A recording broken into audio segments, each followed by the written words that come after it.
शोएब और आपको वेलकम करती हूँ हमारे मेहमान में। भाई एक शेर था जो सोचा आपसे शेयर करूं और मैंने लिखा है कुछ यूं है, इंसान भटक भी सकता है, कोई ख्वाब गलत हो सकता है, ना तो तुम सबसे अच्छे हो ना सब अच्छा हो सकता है। ऐसा ही है, सब अच्छा भले नहीं हो सकता मगर बहुत अच्छा जरूर हो सकता है। इसी तरह हमारी ड्रामा इंडस्ट्री ने और थिएटर इंडस्ट्री ने, रेडियो इंडस्ट्री ने पाकिस्तान को बहुत अच्छे अच्छे नाम दिए हैं। तो हमने सोचा कि जैसे कि हमेशा हम अपने सीनियर अदाकार और पुराने एक्टर्स को कभी नहीं भूलते, तो आज भी आपकी मुलाकात एक ऐसे ही एक्टर से करवाएंगे जिन्होंने अपनी जिंदगी के 50 साल हमारी इंडस्ट्री को दिए। तो आइए चलकर पूछते हैं कि ये 50 साल कैसे गुजरे। आपकी मुलाकात करवाती हूँ आसिम बुखारी साहब से, जो कि प्राइड ऑफ परफॉर्मेंस भी हैं। आइए। ओके जनाब, हम आसिम साहब के घर में मौजूद हैं और ऐसा नहीं है कि हम घुस के आए हैं यहाँ पर, बिल्कुल वो ये रहे सामने। अस्सलाम वालेकुम। वालेकुम अस्सलाम। कैसे हैं आप? मैं ठीक हूँ, लेकिन नहीं वो बात नहीं करनी आपने। भाई बहुत अच्छा लगा आपसे मिलकर, और जब मैं किसी भी ऐसे एक्टर का, किसी भी ऐसे सेलिब्रिटी का जिन्होंने बहुत सारे साल गुजारे होते हैं एक साथ इंडस्ट्री में, उनके बारे में पढ़ती हूँ तो मेरा बड़ा दिल करता है कि मैं जानूं कि उन्होंने जो है कैसे अलग अलग। बहरहाल मेरी मुलाकात तो पहले भी है आपसे। आपने प्रोग्राम में से देखा है? हाँ। चले आज फिर मजेदार उसका प्रोग्राम करते हैं, मजेदार सी बातें करते हैं। बैठो। Thank you so much. तो भाई आज जो है वो एक और शख्स के घर पर मैं मौजूद हूँ और उनकी ज़िंदगी के बारे में जानूंगी। अच्छा, मुझे भी जो है वो अब we've done almost 150 episodes of हमारे मेहमान, और इतने सारे घरों में जाकर अलग अलग कल्चर्स, अलग अलग रहन सहन, अलग अलग तरह के लोग देखने को मिलते हैं। तो आप मुझे बताएं सबसे पहले कि आपने बहुत सारे साल जो हैं वो इंडस्ट्री को दिए, और I want to know about the actor life that you had, the famous actor life. Actor life अल्हम्दुलिल्लाह मतलब कि बहुत अच्छी है, और इसका यानी ये यहाँ इतना वो नहीं है। जो आपका पीक टाइम था उसके बारे में मैं जानना चाहती हूँ कि उस वक्त आप क्या इंसान थे। मेरा एक ये 74 में एक सीरियल हुई थी पंजाबी की, आपे रांझा होई। आपे रांझा होई, यस।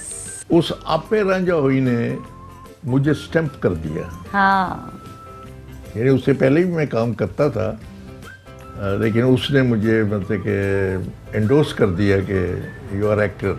सो वो सीरियल जब आपने किया, जाहिर है एक तो पोस्ट टाइम था जब आप वो कैरेक्टर बहुत अच्छा लगा लोगों को, आपकी फैन फॉलोइंग हुई एंड एवरीथिंग। मैं हमेशा पॉपुलैरिटी होती है ना जब भी किसी प्रोग्राम की, मैं उसका एनालिसिस करता हूँ कि इसकी कामयाबी की क्या वजह है, इसके फेलियर की क्या वजह है। अब करते हैं, हमेशा से करते रहे? हमेशा से। ओके।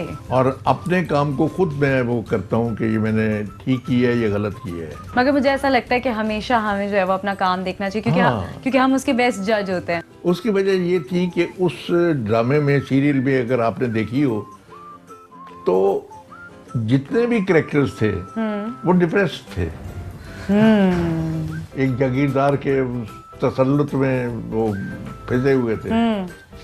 वाहिद मेरा कैरेक्टर था कि जो 24 आवर ड्रंक रहता है, ओए होए, और सीधी साधी बात करता है। हाँ। और उससे वो डरते भी हैं। हाँ। और हीरो का दोस्त है।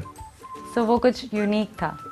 वो इस वजह से ना कि वाहिद मेरा कैरेक्टर जैसा आता था तो वो ड्रंक 24 आवर ड्रंक रहता है, और रहने में वो जो गुफ्तगू करता है, यानी प्रेस वाले। How would you act like you are drunk? उसमें जो ये प्रेस वाले थे, अखबारों वाले, हाँ।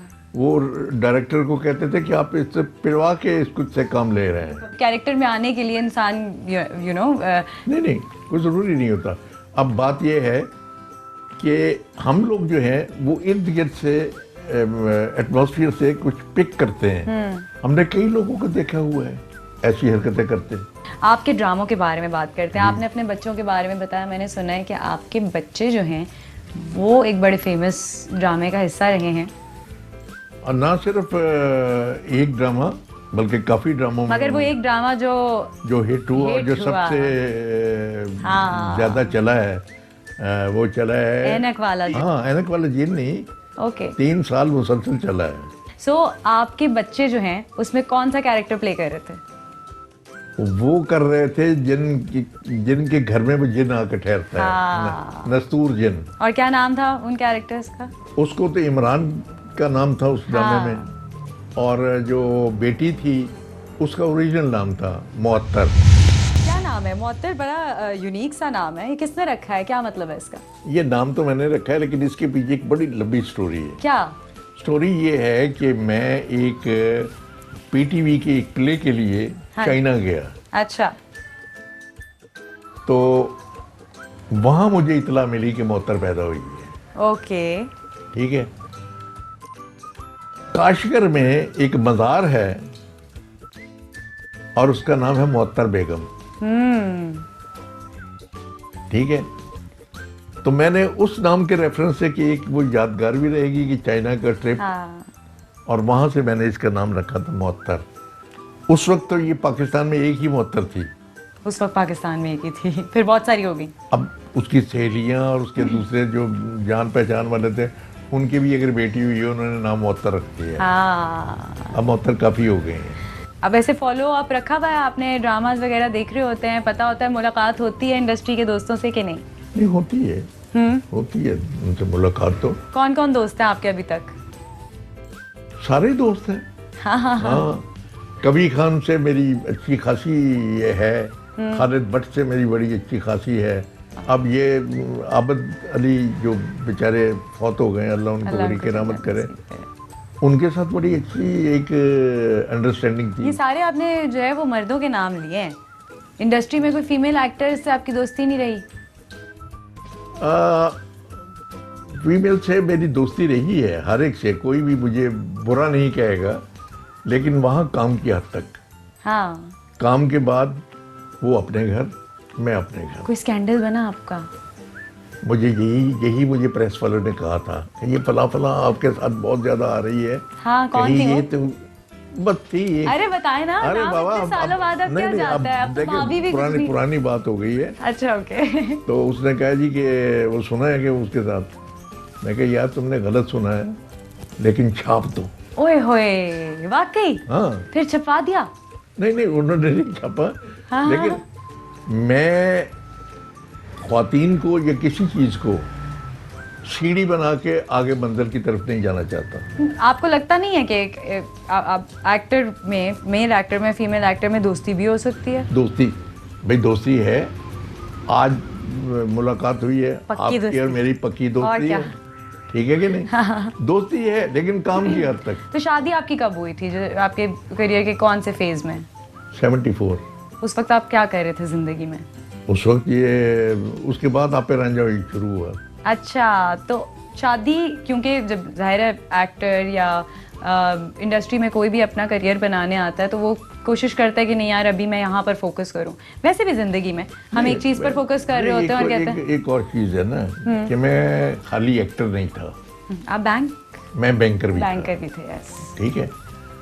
तो बैंक में मैंने 6 ईयर जॉब की है।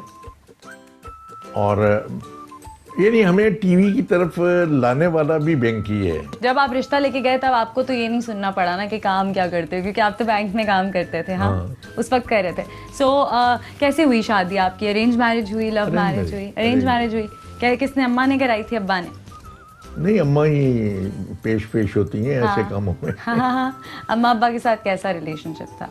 ठीक था। वो चाहते थे आप एक्टर बने? वो मैं एक वाकया सुनाता हूँ। शायर थे बहुत पाए के शायर, वो अब्बू के मेरे पुराने मतलब दोस्तों में से थे। अच्छा। जवानी के दौर के। वो अमृतसर से दोस्ती थी उनकी। तो वो मुझे कहने लगे कि चल मैं तुझे ना उनके पास लेके चलता हूँ, तो वो तुम्हें काम दे देंगे। वो उनके पास आए तो वो जवानी में उस वक्त होता है ना बंदा कि मैं डायरेक्टर भी हूँ, मैं एक्टर भी हूँ, मैं राइटर भी हूँ। हाँ। तो उनके पास गए जिस वक्त, तो उनको अबू ने कहा कि यार ए देख एनवी तेरे वाला शौक पे गई। कहता अच्छा बरखुरदार क्या करते हो? मैं कहा जी मैं एक्टर हूँ, डायरेक्टर हूँ, राइटर ओए हूँ। होए। कह लगे वेरी गुड, तुम तो छुपे रुस्तम निकले, हाँ हरफन मौला हो। मैं बड़ा खुश हुआ कि उन्होंने मुझे कहा है कि तुम हरफन मौला हो। कह लगे कि ठीक है बरखुरदार, तुम सब कुछ हो, लेकिन इन सब में से एक क्या हो। बड़ा मैंने सोचा, तो फिर उन्होंने खुद ही कहा, उन्होंने कहा कि एक लाइन चूज कर लो, हाँ उसके ऊपर तवज्जो करो, उसमें जब तुम्हें सक्सेस मिल जाएगी यस फिर तो बाकी लाइनें ऑटोमेटिकली तुम्हें आके मीट कर लेंगी। बिल्कुल। ठीक है, आपने रियल लाइफ में कितनी एक्टिंग की है? लाइफ है ही एक्टिंग का नाम। वाकई? हाँ और क्या है, वो बी ओरिजिनल, बी झूठ योर है। सेल्फ, ये सब क्या है? झूठ है, सब झूठ है। हाँ। हाँ, झूठ के ऊपर सब कुछ चल रहा है। तो जब इंडस्ट्री में आप काम कर रहे थे तो जाहिर सी बात है इतनी सारी खूबसूरत हसीनाओं से भी आपकी मुलाकात होती होगी सेट पर और ये और वो, तो आपकी बेगम अब जो है। मुझे मजबूर ना करो कि मैं वो सच बता दूं। तो बताएं ना कुछ, आप तो बता, बात घुमा घुमा के शादी से घुमा के वहां ये ले है कि गए। मेरे बाल बहुत शुरू में ही हाँ उड़ गए थे, उड़ गए थे। तो लिहाजा जो भी मिलती थी वो अंकल कह के बुलाती थी, तो अब कोई बंदा नहीं, के बंदा ऐसा क्या भी करे। नहीं होगा, ऐसा भी नहीं हैं? होगा। इतना इतना अरसा आपने स्टारडम का गुजारा, काम अरे किया। बाबा, तो इस तरह जब अंकल कह दिया तो फिर हाथ ही रख के, और वो जिन्होंने अंकल नहीं कहा वो जिसने अंकल नहीं किया वो मेरी मिसेज है। बस बस वही है। बस वही। ये अल्लाह, तो बस तो सही कह रहे हो आप, एक्टिंग ही है, लाइफ एक्टिंग ही है। अभी भी आप रोल में हो वैसे। नहीं नहीं, मैं सही कह रहा हूँ। अच्छा बताएं ना भाई, देखें आपके जो फैंस होंगे, सही है, वो तो यही सोचेंगे कि शादीशुदा जिंदगी में कोई मसला ही नहीं होता, लड़कियां अंकल बना लेती है, कोई मसला ही नहीं होता। तो उनको बताएं कि जिंदगी कितनी मुश्किल है, किस तरह से आप आके यहाँ तक पहुंचे हैं, क्या स्ट्रगल की है, शादी किस तरह चलाई है, काम भी किया साथ साथ। देखो, मेरा एक है, मैंने एक फिल्म बनाई थी जो आज तक रिलीज नहीं हो सकी। उसमें मुझे तकरीबन 30 लाख रुपए का नुकसान हुआ। ओए। और ये वो 30 लाख आज के दौर में नहीं, 93 में, 93 के जो 30 लाख हैं 90। अच्छा, जब ये हुआ तो मैंने सबको बिठा के, बच्चों को भी और मिसेज को भी, हाँ।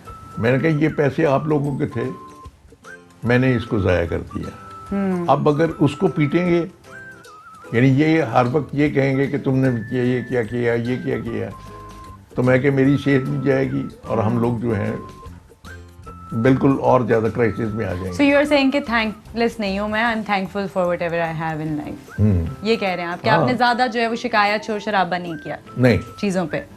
किसी, अब दूसरे लोग जो इंडस्ट्री के लोग थे वो कह रहे थे कि बुखारी को कोई नुकसान नहीं हुआ, अगर होता तो वो हमारे पास आकर होता। भाई क्यों रो मैं तुम लोगों के पास? हाँ।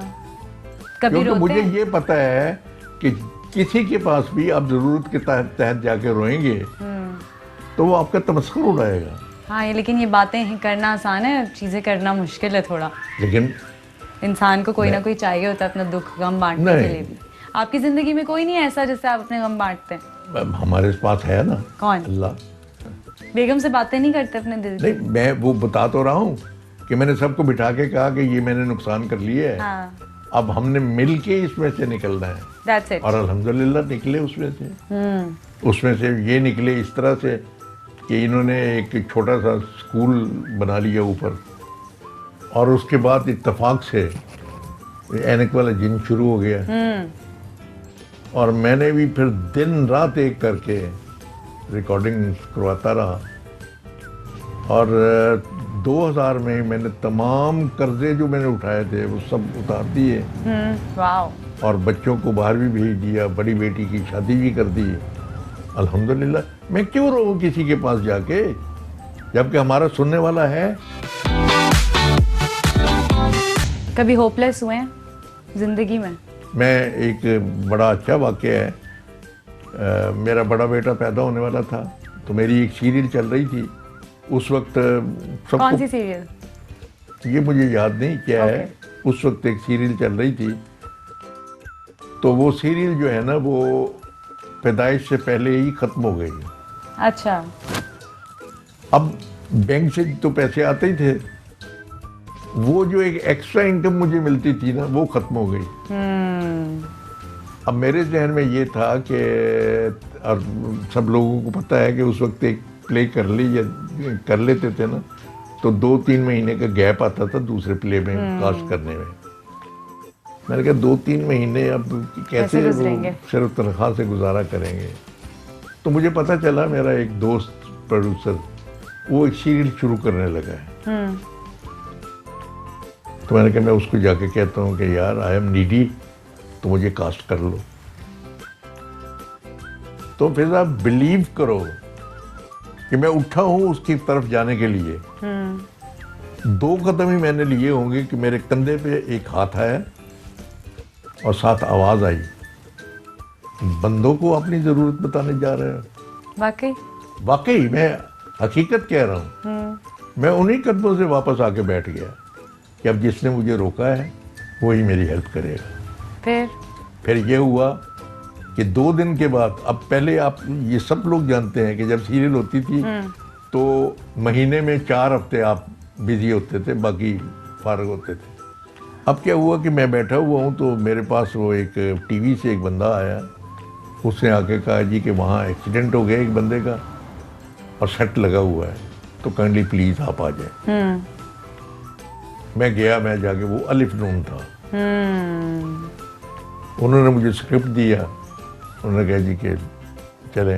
मैं गया, सेट पे काम किया। वहाँ से मैं निकला हूँ तो एक और प्रोड्यूसर मुझे मिल गए, कहने लगे मेरे पास एक स्क्रिप्ट आया है, तो आई एम सॉरी कि एक ही सीन का करेक्टर है, लेकिन उसमें मुझे, क्योंकि वो जो जिस बंदे के साथ टकराव करना है ना, वो बड़ा एक्टर है, तो आप उसके साथ टक्कर ले सकते हैं। मैंने कहा जी ठीक है, लाएं। मैंने वो भी पकड़ लिया। मैंने कहा रिकॉर्डिंग, कहने लगे परसों रिकॉर्डिंग है। मैं परसों गया, अब 2 हो गए स्क्रिप्ट। क्या बात है। मैं बाहर निकला हूँ तो अलिफ नून वाले मिले, कहने लगे यार उसमें तुमने बड़ा अच्छा किया था, ये दूसरा स्क्रिप्ट है, ये भी ले लो। वाह।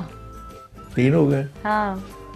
उनकी रिकॉर्डिंग करके मैं निकला हूँ तो वो जिस बंदे ने कहा था कि एक सीन का करेक्टर है, कहने लगे यार ये अगली किस्त में भी तुम्हारा काम आ गया है। हाँ। तो ये ले। अब मैंने कितने कर लिए हफ्ते में? 4। वाह। उसके बाद मैं वही कॉरिडोर में था, तो वो बंदा, वो प्रोड्यूसर जिसके पास मैंने जाके कहना था कि आई एम नीडी, मुझे कास्ट कर लो, वो मुझे आवाज़ दे के कहते हैं बुखारी तुम्हें मुबारक हो। मैं क्या खैर मुबारक, क्या हुआ? कहने लगा तुम्हें पता है मैं वो सीरियल कर रहा हूँ। मैं क्या हाँ मुझे पता है कि सीरियल कर रहे हो। कहते इस्लामाबाद से तुम्हारा नाम नॉमिनेट होके आया है। वाह। वो किसने करवाया? उसमें, उसने जिसकी आवाज़ पे मैं बैठ गया था, रुक गया था। ट्रू, सही बात है। ठीक है, ईमान भी है ना, ईमान, Faith। बस यही है ना। तो अच्छा आप मुझे भी शायरी सुनाए ना। मैं एक तो पंजाबी में लिखता हूँ, कोई बात नहीं, सुनाए, हमें पंजाबी समझ आती है। दूसरा तसव्वुफ का कलाम होता है मेरा। ये जो शायरी, ये रोमांटिक शायरी है, हमारे रोमांस जो है वो किसी और जगह पे तो है। कही है ना जो आपका कुछ लिखा हुआ आपका पसंदीदा। हमारे जितने भी सूफी शुअरा गुजरे हैं उन्होंने मैं की मुखालफत की है। मैं की, ये जो हमारे अंदर एक अकड़ और वो आ जाती है ना, सेल्फ, उसकी खिलाफ। संग फकीरा ना तू बंदिया अपने सिंह फसा, ਜਿਹੜਾ ਨਾਲ ਫਕੀਰਾਂ ਕਹਿੰਦਾ ਲੱਗੇ ਉਹਨੂੰ ਪਛਤਾ, ਜੇ ਤੂੰ ਚੋ ਫਕਰ ਦਾ ਪਾਉਣਾ ਕਿਸੇ ਮੁਰਸ਼ਿਦ ਹੱਥ ਫੜਾ, ਇਸ਼ਕ ਦੀ ਧੂਣੀ ਮਨ ਵਿੱਚ ਲਾ ਕੇ ਨਫਸ ਦੀ ਮੈਂ ਮੁਕਾ। ਵਾਹ। ਫਿਰ ਹੈ ਕਿ ਮੈਂ ਕਰਦਾ ਮੇਮਨਾ ਤੇ ਮੈਂ ਦੇ ਸੰਗ ਚੋਰੀ, ऐसे मैं नू हत्थी मार दे, नहीं तो होती बहुत बुरी। बिल्कुल बिल्कुल ऐसा ही करना है। और तैयार है? आपको वैसे सरप्राइजेस पसंद है? सरप्राइजेस पसंद है? बस फिर आ जाए, हमने आपके लिए एक सरप्राइज प्लान किया हुआ, आपको लेके चलती हूँ। इजाजत है? हाँ, बेगम की तरफ से तो इजाजत है। चले फिर आ जाए। चलो।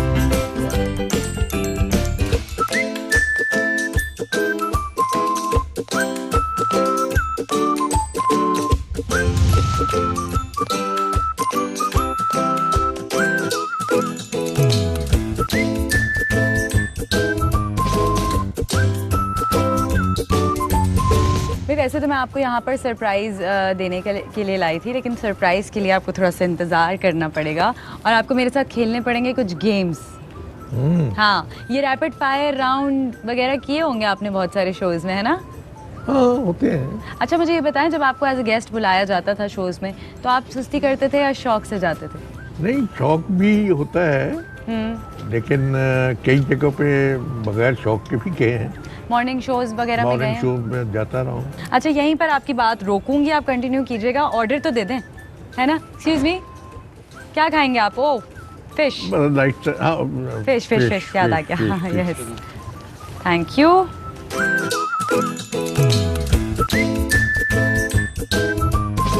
थैंक यू जी। आज के दौर में हमारी इंडस्ट्री में कोई ऐसे कॉमेडियन हैं जो आपको पसंद है बहुत? नहीं, अब मैं ज्यादा देखता ही नहीं ना। ये फिल्मों में भी जाते जाते वैसे ही कोई आवाज निकाल देंगे, कुछ कर देंगे।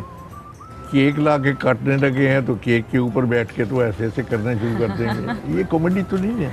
और एक्टिंग? मैंने कॉमेडी की है बहुत सारी। मैंने आपने तो भाई नेगेटिव कैरेक्टर्स भी बहुत किए, आपने शिफ्ट कैसे किया? क्योंकि ये दोनों बहुत अलग अलग फील्ड्स हैं। नहीं, नेगेटिव कैरेक्टर मैंने बहुत कम किए। आपने विलन का किरदार अदा किया शुरुआत में?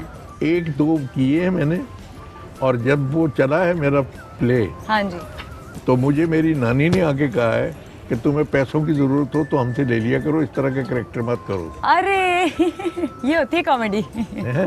ये होती है कॉमेडी, है ना? तो उनके पैसे दे। मैंने लोगों ने भी, मुझे दोस्तों ने भी कहा कि तुम यार बड़ा पॉजिटिव रोल करते रहे हो, तो ये तुमने क्या किया? मैं क्या, मैं यही दिखाना चाहता हूँ कि भोली भाली सूरत वाले होते हैं जल्लाद भी। कभी दिल टूटा है?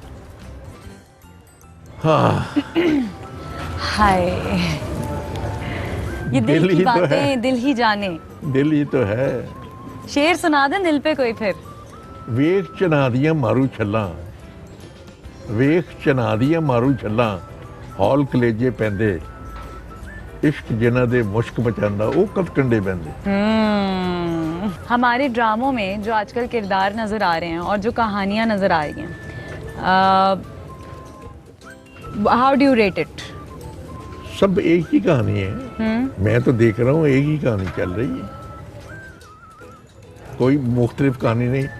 उस चैनल पे भी वही कहानी चल रही होगी, उस चैनल पे भी वही कहानी चल रही होगी, बस जरा थोड़ा सा ट्विस्ट करके। आप समझते हैं कि बोल्ड इश्यूज, सोशल इश्यूज को जो है वो ड्रामों में पोर्ट्रे करना चाहिए?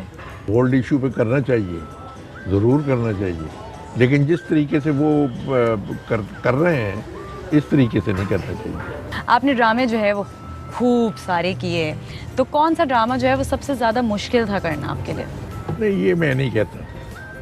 हर कोई नहीं उसकी कर वजह ये है कि मेरे एक साथी ने, उसने करेक्टर किया था। हाँ और वो करेक्टर ऐसा था कि मैं जी, उस करेक्टर के साथ साथ चलता रहा। अच्छा, उस करेक्टर के साथ साथ चलता रहा से मेरी मुराद है कि मैं सोचता रहा कि अगर ये करेक्टर मैं करूं हाँ। तो कैसे करूंगा। Thank you. लेकिन उस बंदे ने पकड़ा ही नहीं दिया, इतना खूबसूरत उसने किया। हाँ, तो उसके बाद मैंने उसको कहा, मैंने कहा कि मैं कल तुम्हारा प्ले देख रहा था और तुम बहुत खूबसूरत काम कर रहे थे। मैं उस करेक्टर के साथ साथ चलता रहा कि ये मैं अगर करूं तो कैसा करूंगा। मैंने तुम्हें नहीं पकड़ा था। तो ये मैंने एक करेक्टर ये पीछे किया था, एक सीरियल आई थी कोयटा की जी, यानी इस एज में मैंने वो एक्सेप्ट कर लिया। एक्सेप्ट किया, उसके लिए हमें किला द्रावड़ जाना पड़ा हाँ, और रेगिस्तानों में घूमना पड़ा। उसके बाद उसका बकिया हिस्सा जो है वो कोयटा कब्रिस्तानों में किया हमने। ठीक है, उसका ये था कि मज़ारात पे जाना चाहिए, वहाँ दुआ मांगनी चाहिए, लेकिन मज़ारात को अपनी आमदनी का ज़रिया नहीं बनाना चाहिए। वो किया। 2 साल पहले, 3 साल पहले मैं और मेरी मिसेज लंदन में हम शॉपिंग कर रहे थे, तो एक बच्ची आई, एक औरत आई, तो वो देख के कहने लगी, आप है ना वो जिन्होंने वो ड्रामा किया था? मैं कहा जी। तो कहने लगी कि आपने वो जो प्ले में करेक्टर किया है ना, ये मेरी एक सहेली थी जो इस्लाम के अगेंस्ट थी, और ये आपका ड्रामा मेरे साथ बैठ के देख रही थी, तो वो इस्लाम की तरफ राग़िब हो गई। वाह, क्या बात है, क्या बात। तो ये मतलब कि परफॉर्मेंस करे बंदा तो फिर इस तरह से। और मेरी परफॉर्मेंस भी है, मेरा सरप्राइज भी रह गया, और टाइम जो है वो बहुत कम रह गया, इसलिए अब मैं आपको बता देती हूँ। आपका खाना भी आ चुका है, मैं आपको सर्व भी कर देती हूँ। हाँ। और साथ साथ मैंने आपके एक साथी अदाकार और एक दोस्त को यहाँ पर बुलाया है हमें कंपनी देने के लिए। मेरे दोस्त को? कौन हो सकते हैं वो? सारे मेरे दोस्त यार तो वो तो कराची चले गए। सारे दोस्त यार हैं, तो ये सब सवालों का जवाब है। मुझे किसी से कोई मसला नहीं, मैं सबसे खुश हूँ, मुझे कोई प्रॉब्लम नहीं है। बट बुलाने वाली हूँ, इनके साथ जो है वो मैं पहले भी हमारे मेहमान कर चुकी हूँ, और उस टाइम पे बड़े कंट्रोवर्शियल थे, और इनके बारे में मशहूर है कि बस जो दिल में आता है बोल देते हैं, सोचते नहीं हैं। हाँ, वैसे आपने कहा था लेकिन आपने किया नहीं है। मैं सच बोल रहा हूँ। हाँ हाँ, बट अब थोड़ा और सच बुलवाते हैं। अच्छा। है ना, हमारी सच की गैंग में जो है वो इन करते हैं फिरदौस जमाल साहब को। यस, अस्सलाम वालेकुम। अस्सलाम वालेकुम। मैंने कहा कि मैं आपसे रिकॉर्ड करते हुए ही सलाम करूंगी, क्योंकि ये हमारा सरप्राइज है, तो ये सरप्राइज ही रहना चाहिए। ये अभी मैंने वो जो बैठे very nice to see you. यार ये बिग सरप्राइज फॉर मैं मी। हाँ मैं दूसरी बात ये है कि ये बड़ी मेरे लिए भी सरप्राइज की बात है, क्योंकि मैं शादी से बुखारी साहब से मेरे ख्याल में 14-15 बरस, कितने 14-15 बरस नहीं, 12-13 हो गए। 12-13 बरस, 12-13 साल बाद हम मिले हैं। और ये मेरी खुशबख्ती है कि जो लाहौर, जब मैं पेशावर से आया शिफ्ट करके, तो पहला सीरियल मेरा था पंजाबी का चिड़िया दा चंबा, तो बुखारी साहब के साथ था। क्या बात, कुछ बताएं ना इनके बारे में, क्योंकि इतना खुल के नहीं बता रहे हैं, मुझे कब से कोशिश कर रही हूँ। एक मुझे नहीं पता था कि ये सरप्राइज आपने देना। हाँ। वो जिस ड्रामे का मैंने जिक्र किया है ना जी, कि वो देख के उस करैक्टर के साथ मैं चलता रहा। कसम से नहीं करें, वो ये थे?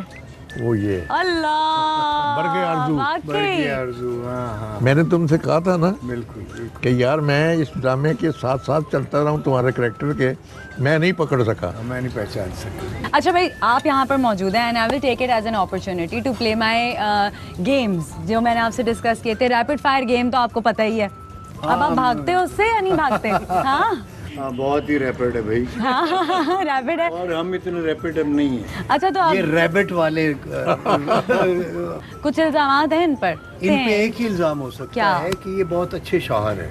हाँ मजबूरी। ये भी तो इल्जाम है ये ना। भी इल्जाम है, सही बात है। बट आज इनकी बेगम ने कह दिया कि आप बहुत अच्छे हैं। नहीं है, अच्छे तो बहुत। अच्छा, तो अच्छा शौहर कौन होता है? अच्छा शौहर बस वही होता है जो बीवी को ये यकीन दिला दे कि वो सिर्फ उसी से मोहब्बत। सुन लिया आप सबने। मैं ये समझता हूँ बड़ा अच्छा तो शौहर। आप अच्छे शौहर साबित होते हैं या नहीं? मैं कोशिश करता हूँ। करते हैं। लेकिन वो मानती नहीं है। वो कहते झूठ बोलते। असल और में ये हर घर की हर यही घर- कहानी है। अच्छा, ये कमाल बात है, जितने भी अच्छे जैसे बुखारी साहब जैसे हाँ। एक्टर है ना, हाँ। वो आम जिंदगी के बड़े बुरे एक्टर होते हैं। हाँ, आम जिंदगी में अदाकारी नहीं कर सकते, क्योंकि वो इतने सच्चे होते हैं कि इसीलिए उन पे किरदार का रंग चढ़ जाता है। अदाकारी झूठ है तो वो सच्चे पे चढ़ जाती है, झूठे पे नहीं चढ़ती। क्या बात है, कमाल उसका कमाल। अदाकारी सच्चे पे चढ़ जाती है, झूठे पे नहीं चढ़ती। नहीं, वो उसका वो लेप है ना। तो आजकल अदाकारी कहाँ है फिर? मुझे सच्चाई तो कहीं नहीं दिखती, अदाकारी दिखती है आपको? तो सच्चे लोग लाओ ना, हाँ। ताकि अदाकारी अच्छी हो, क्योंकि अच्छे अदाकार के लिए सच्चा होना बड़ा जरूरी है, बल्कि किसी भी काम के लिए, किसी भी काम के लिए। ट्रू। किसी भी काम के लिए, चाहे वो पॉलिटिक्स है, चाहे वो अदाकारी है, चाहे वो बिजनेस है, कोई भी चीज़ है, कोई भी काम है, उसके लिए सच्चा और अच्छा होना ज़रूरी है। लेकिन हमारी बदकिस्मती ये है कि हमारे माशरे में जो सबसे झूठा है वही सबसे कामयाब है। अच्छा, कुछ गेम आप आपके साथ खेलना चाहूँगी। जैसे मैंने बताया था कि इन पर भी कुछ इल्ज़ामात हैं, तो आप जो है वो रद्द भी कर सकते हैं, उनको एक्सेप्ट भी कर सकते हैं। आप पे इल्ज़ाम है कि सर पे बाल कम होने की वजह से जल्द ही आपको ओल्ड कैरेक्टर्स मिलना शुरू हो गए थे। यस। आप पर इल्ज़ाम है कि पहली मर्तबा बेगम से गुस्से होकर घर से निकल गए, लेकिन बेगम के ना रुकने पर फिर ऐसी गलती कभी नहीं की। बात यह है कि मैं माँ को बड़ा डांटता था। हाँ, सुबह के वक्त कोई चीज़ आती थी माँ से, वो एक होता है ना कि मैं अकेला हूँ बस माँ, तो मैं ऐसे प्लेटें फेंक देता था। और एक जाते जाते एक जुमला बोलता था, जैसे वो वालदा कहती थी कि तुमने मुझे मार दी है, कि बस आज मेरी लाश ही आएगी।